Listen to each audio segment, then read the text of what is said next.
If you have a Philodendron Brasil, like this one in your home, then why not propagate it and turn it into loads of houseplants in your home? Let me show you how. So a Philodendron Brasil is a vining plant. So that means it grows these long stems, such as this one here, and then it will push out leaf nodes from that point, from each of these leaf nodes on this stem. So this is where we need to make our cut underneath one of these leaf nodes, because that's the point where the plant is going to send out its roots. Got this long stem here. I'm going to go quite far to the base of the plant. So I'll go back here, snip that off.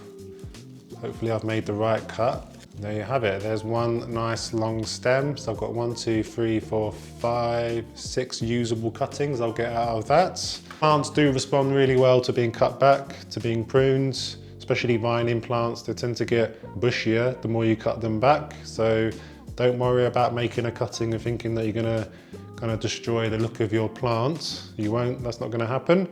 We've got our long piece here. The plant is gonna develop its roots just underneath these leaf nodes. I'm just gonna trim that where I cut it. And then just above there. So that's one nice leaf cutting. So that's the leaf node with an aerial roots. This point is where it's gonna start to develop roots. You can trim that back a little bit more if you wanted to, but I'm just gonna leave it as it is. So then you can go further along.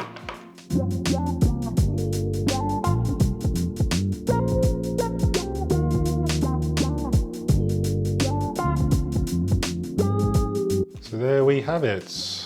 6 cuttings that we took from one stem, one long stem. So at this point, if you wanted to, you could get your rooting powder, take your cutting, and then we need to dip all this area in rooting powder, like so. Dust off the excess, and then that'll be ready for potting up.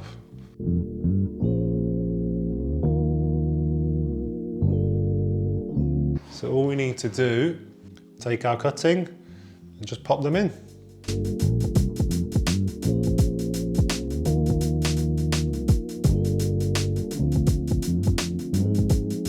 There's my 6 cuttings in my propagation box. Like I say, I've just placed them in, give them a press, make sure they're standing upright. All that's left to do now is to get our spray bottle. This is just filled with water, and we just want to moisten the area where we put the cuttings in, give it a few sprays, like so, and then put a lid on.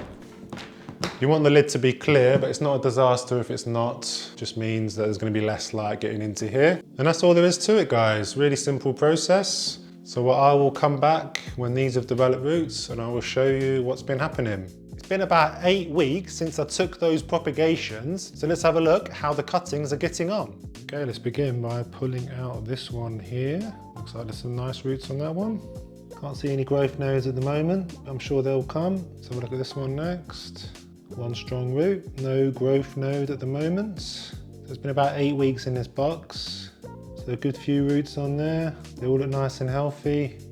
Nice pale colour. You don't want them looking too dark, which they can do when you water propagate. Start to turn a bit rotten. This one, smaller roots on here, but that's still rooted. That's still a successful propagation.